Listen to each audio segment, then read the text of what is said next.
आपका स्वागत है किस्से कविताओं के संसार किस्से कविताएं में। आज सुनिए मुंशी प्रेमचंद की मशहूर हिंदी कहानी अधिकार चिंता।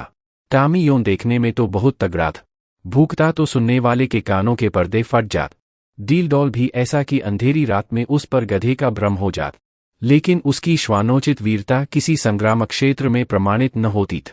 दो चार दफे जब बाजार के लेडियों ने उसे चुनौती दी तो वह उनका गर्वमर्दन करने के लिए मैदान में आया, और देखने वालों का कहना है कि जब तक लड़ा जीवट से लड़ा, नखों और दांतों से ज्यादा चोटें उसकी दुम ने।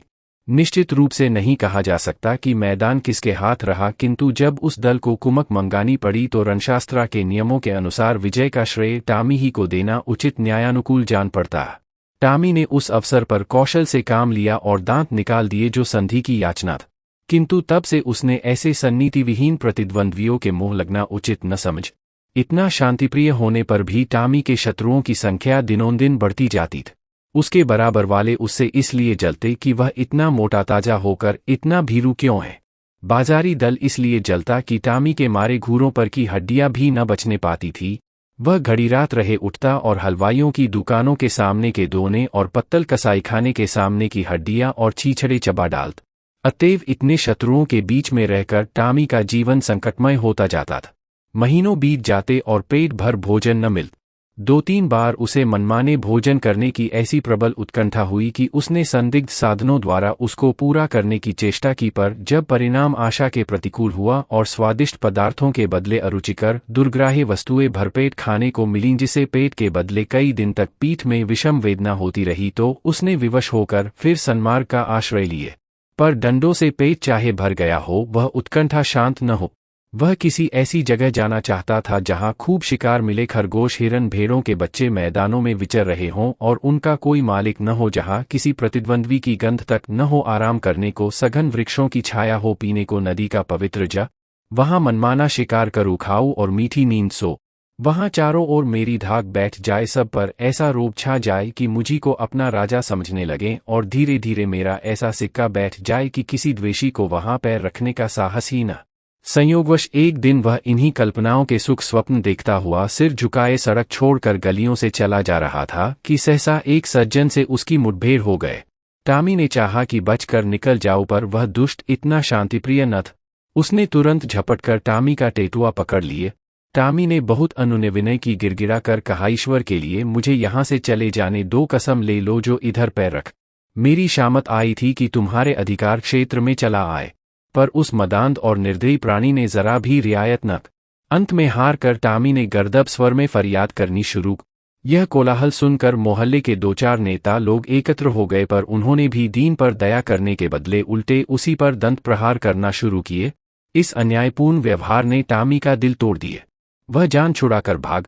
उन अत्याचारी पशुओं ने बहुत दूर तक उसका पीछा किया, यहाँ तक कि मार्ग में एक नदी पड़ गई और टॉमी ने उसमें कूदकर अपनी जान बचाए।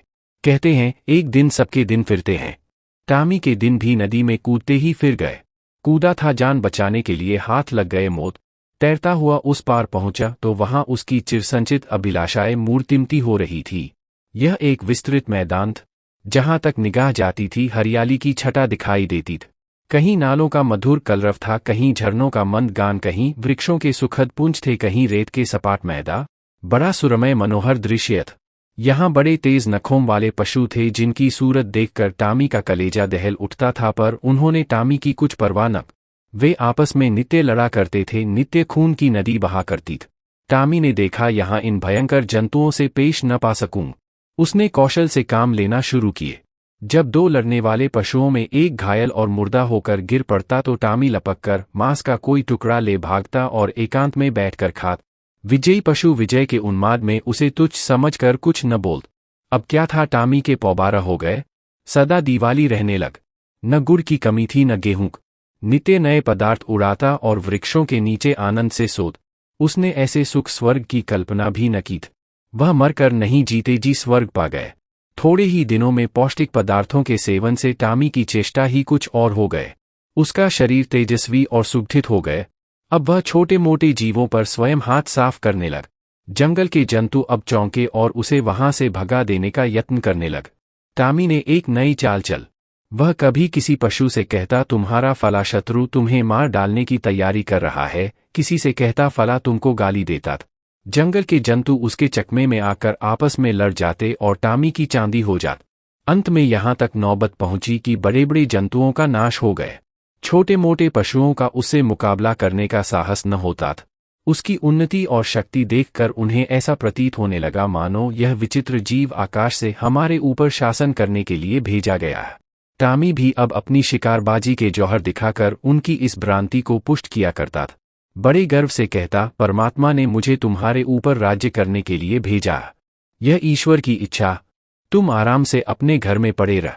मैं तुमसे कुछ न बोलूंगा, केवल तुम्हारी सेवा करने के पुरस्कार स्वरूप तुम में से एकाध का शिकार कर लिया करूं। आखिर मेरे भी तो पेट है, बिना आहार के कैसे जीवित रहूंगा और कैसे तुम्हारी रक्षा करूं। वह अब बड़ी शान से जंगल में चारों ओर गौरवान्वित दृष्टि से ताकता हुआ विचरा करता। टामी को अब कोई चिंता थी तो यह कि इस देश में मेरा कोई मुद्दई न उठ खड़ा। वह सजग और सशस्त्र रहने लगा।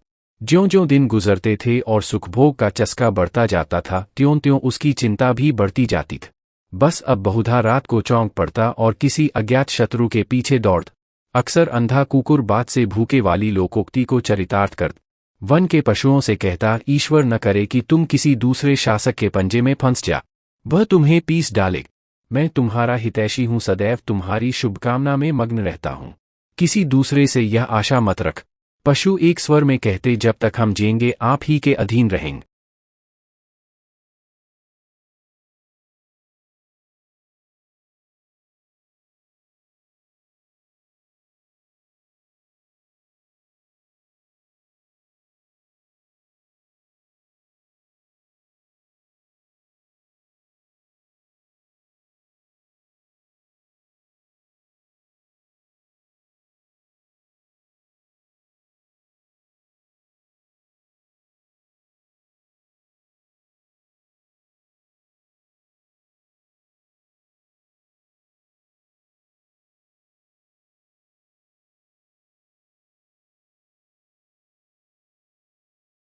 किंतु नदी के इस पार आते ही उसका आत्मविश्वास प्रातःकाल के तम के समान फटने लग। उसकी चाल मंद पड़ गई, आप ही आप सिर झुक गया, दुम सिकुड़ गए। मगर एक प्रेमिका को आते देखकर वह विह्वल हो उठा, उसके पीछे हो लिए। प्रेमिका को उसकी वह कुचेष्टा अप्रिय लग। उसने तीव्र स्वर से उसकी अवहेलना। उसकी आवाज सुनते ही उसके कई प्रेमी आ पहुंचे और टामी को वहां देखते ही जामे से बाहर हो गए। टामी सिटपिटा गए। अभी निश्चय न कर सका था कि क्या करूं कि चारों ओर से उस पर दांतों और नखों की वर्षा होने लग। भागते भी न बन पड़। देह लहूलुहान हो गए। भागा भी तो शैतानों का एक दल पीछे था। उस दिन से उसके दिल में शंकासी समा गए।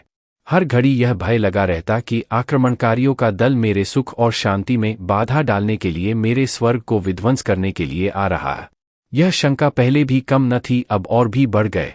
एक दिन उसका चित्त भय से इतना व्याकुल हुआ कि उसे जान पड़ा शत्रुदल आ पहुंच। वह बड़े वेग से नदी के किनारे आया और इधर से उधर दौड़ने लग। दिन बीत गया, रात बीत गई, पर उसने विश्राम न लिए। दूसरा दिन आया और गया, पर टामी निराहार निर्जल नदी के किनारे चक्कर लगाता रहा। इस तरह 5 दिन बीत गए। टामी के पैर लड़खड़ाने लगे, आंखों तले अंधेरा छाने लग। क्षुधा से व्याकुल होकर गिर पड़ता, पर वह शंका किसी भांति शांत न हो। अंत में 7वें दिन अभागा टामी अधिकार चिंता से ग्रस्त, जर्जर और शिथिल होकर परलोक सिधार। वन का कोई पशु उसके निकट न गए। किसी ने उसकी चर्चा तक न की, किसी ने उसकी लाश पर आंसू तक न बहाए। कई दिनों तक उस पर गिद्ध और कौए मंडराते रहे, अंत में अस्थिपंजरों के सिवा और कुछ न रह गए। ऐसी और कहानियों के लिए आप किस्से कविताएं चैनल को लाइक, फॉलो एंड सब्सक्राइब करें प्लीज। थैंक्स।